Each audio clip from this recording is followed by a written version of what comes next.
Here's how to stack MATIC on the Polygon network step by step.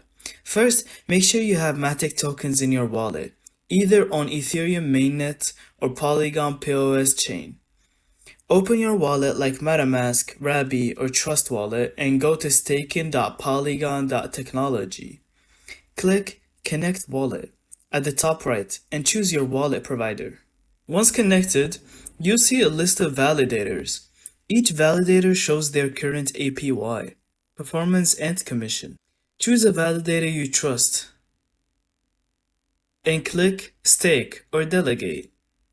Enter the amount of MATIC you want to stake and click Approve. Confirm the transaction in your wallet. Make sure you're connected to the correct network and have a little extra MATIC for gas fee.